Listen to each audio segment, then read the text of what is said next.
Hello, I'm Jason McCoy. I was born in September. I have too many internet passwords. I love to cook, travel, watch documentaries. I'm afraid of clowns. I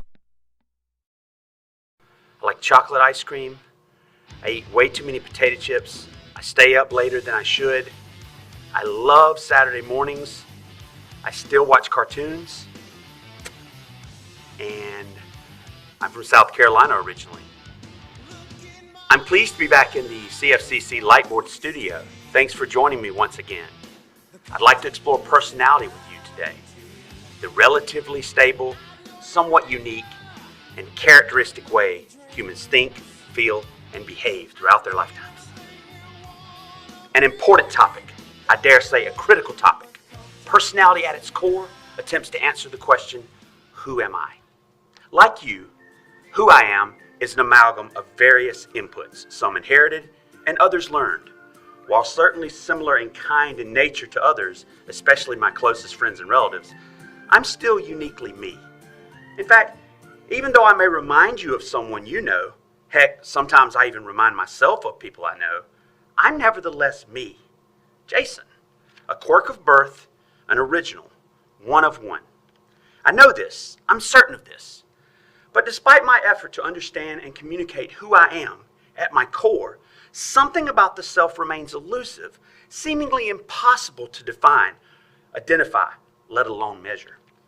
Sure, I can describe myself in ways that feel consistent with my view of the self, but too often I'm reminded that who I am is more than the sum of my parts. Figuring out what we are at the most fundamental level is a heavy lift. One that has been explored at least since the Greek physician Hippocrates and later Galen. These men asserted that personality, or temperament as they referred to it, could be understood in terms of excesses and deficits in bodily fluids, blood, black bile, yellow bile, and phlegm, the so-called humor theory. Continuing in the spirit of a mind-body connection, others, such as German physician Franz Josef Gall in the 1790s, believed the topography of a person's cranium was indicative of his mental faculties and traits of character. Not to be outdone, an American psychologist comes along named William Sheldon. Sheldon would echo this pseudo-biological approach to understanding personality by putting forth his own theory. Sheldon's somatotype theory attempted to connect a person's physique with their personality, even their delinquencies. His system classified people into three fundamental body types, that of the ectomorph, the mesomorph, and the endomorph. Each believed to be associated with different personality types, or at least different aspects of personality. As preposterous as each of these sound to our ears today, each theory maintained a stranglehold on philosophy, science, and medicine until relatively recently.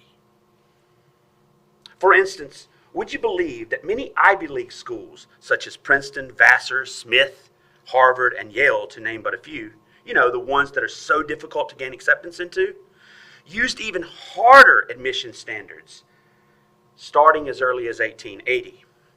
In addition to submitting your high school transcripts, standardized test scores, or letters of recommendation, would you believe that applicants to those schools were also required to submit to having nude photos taken of them as part of a study on posture? The brains behind this?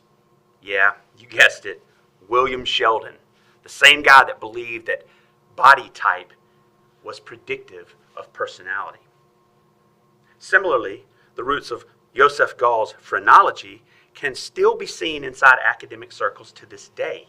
A headline by the Association for Psychological Science in 2010 asked the question, "The new phrenology?" While all the rage in the 19th century, two American psychologists lately seem to be offering a new spin on this old favorite. Jeremy Gray of Yale University and Colin DeYoung of the University of Minnesota have been using brain scanners to search for evidence of personality traits, a continued attempt to connect the brain, or specifically brain areas, to who we are. The history of personality assessment is full of strange and sometimes ordinary ideas. Everyone from Greek philosophers to Freudian psychologists have made their offerings. And while the plight to understand personality has only gained in popularity, few have been able to make a breakthrough like that of a mother and daughter team named Karen Cook Briggs and Isabella Briggs Myers. Inspired by the work of Sigmund Freud's protege, Carl Jung, housewife Catherine Cook Briggs and her daughter, Isabella Myers, would adapt Jung's work on psychological types into a theory and instrument capable of reaching what they believe would be a much wider audience. Having no formal training in medicine, anthropology, psychology, psychometrics, or statistics, these enterprising, sometimes obsessed women spent 20 years of their lives developing what would be referred to as the Myers-Briggs Type Indicator. Since its original publication in 1962, this typology test would not only quickly become one of the most popular personality assessments, but also one of the most popular of all psychological tests. Proponents love it. Some evangelize for it, others fetishize it, while critics show an equal yet opposite fervor, calling it little more than a fortune cookie and a fad that won't die. But what do we know for certain about it? Well, for one, we know the MBTI, or the Myers-Briggs Type Indicator, has become more than a measure of personality. It's a cultural phenomenon. I mean, how is it BS? The Myers-Briggs test always seemed so scientific. Oh yeah, the Myers-Briggs uses a lot of sciencey sounding jargon. It's a cultural phenomenon, capturing the attention of everyone from Stephen Colbert. The question everyone is asking is, what will the real Stephen Colbert really be like? Stephen Colbert doesn't really have a personality that I know of. Then I took a bunch of personality tests. The most definitive personality test of them all is the Myers-Briggs, a psychometric questionnaire developed by the mother-daughter team Catherine Cook Briggs and Isabella Briggs Myers, based on the work of Carl Jung, featuring Pitbull.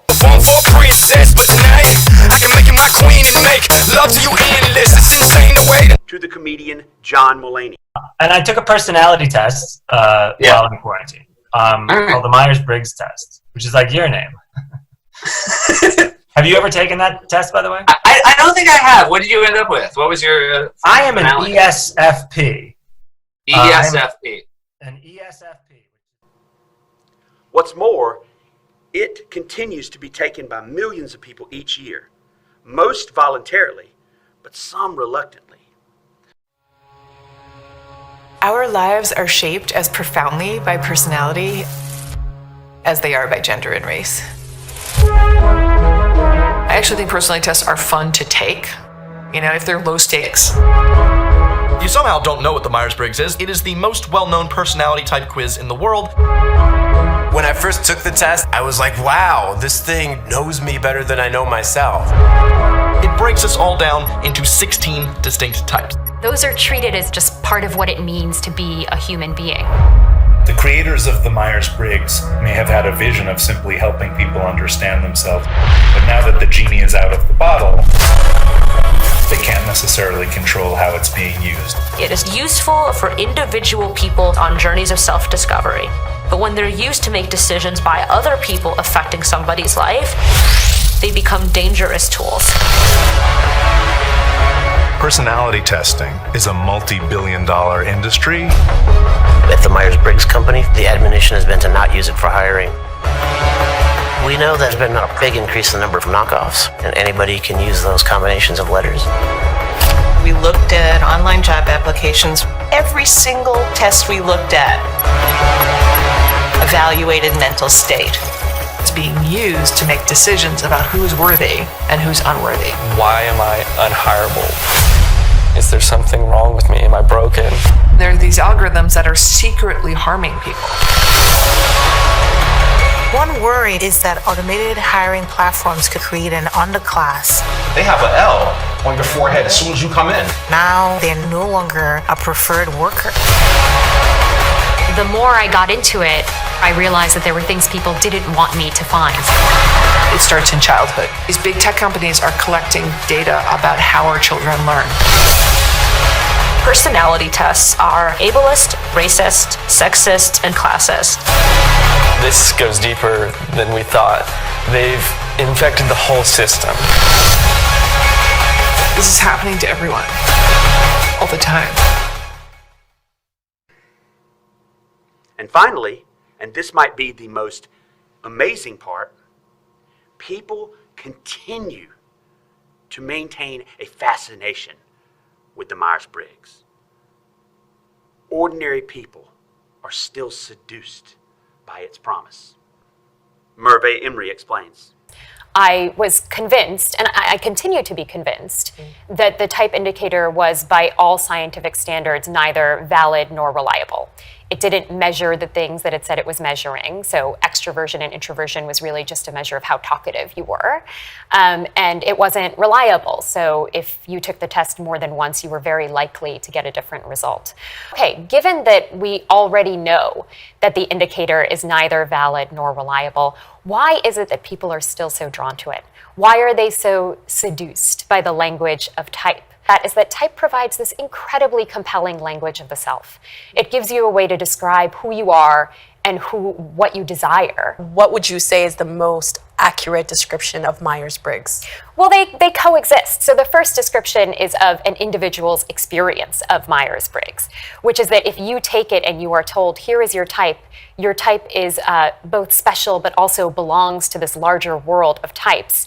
And your type has a particular function in this world, and that function is good, then that is a way of making people feel empowered or liberated by that kind of self-knowledge. But do you think it could also be a way to make people not try to evolve because that is who I am?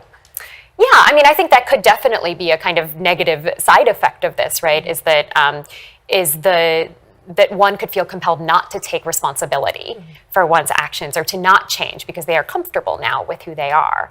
But then the second paragraph that you had me read is really more about the social implications of Myers-Briggs, which is to say that if an employer knows your type and if an employer truly believes that the right way to organize a workforce is to match people to the jobs that are best suited to their types, then you can be sort of moved around or switched out or exchanged or fired according to the employer's rationale about type and type suitability. And so one of the tensions I think that sits at the heart of the book is the tension between the individual experience of type, which is often quite positive. Even for people that are skeptical, it's often quite positive. And then the way that type has been mobilized and, you know, in the case of places like the military or the CIA, weaponized by these massive social institutions that use individuals as means to larger ends. People continue to maintain a fascination with the Myers-Briggs.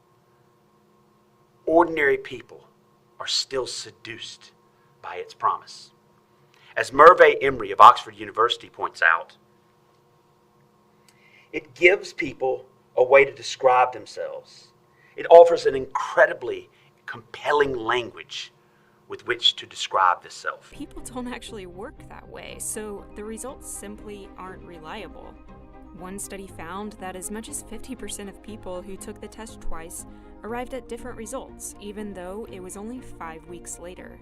And a reported 89 of the Fortune 100 companies and 200 federal agencies use the test to separate employees and potential hires into types and assign them appropriate training programs and responsibilities. But multiple studies have shown that the test totally fails to predict people's success in various jobs. The really strange thing is that there are leading psychologists on their board, and none of them use the test in their personal research. You know, in 2012, Carl Thorson, a Stanford psychologist and board member of CPP, admitted that it would be questioned by his academic colleagues if he actually used the Myers-Briggs in his research. Wait, why is the Myers-Briggs so popular? Well, it really only gives positive results, and it plays into the idea of people fitting neatly into categories. People love categories. You can't take the test and be told that you're selfish or lazy or mean. The results are always positive. Because the descriptions are vague, they're hard to argue with. This is called the Forer effect, and is a technique long used by purveyors of astrology, fortune-telling, and other sorts of pseudoscience to persuade people they have accurate information about them. There's something really attractive about assigning ourselves different personalities. This is why horoscopes are so popular. This is why we love taking BuzzFeed quizzes. But the truth is that human personalities are really complicated. So next time someone asks you, who are you? You might want to say, I don't know exactly.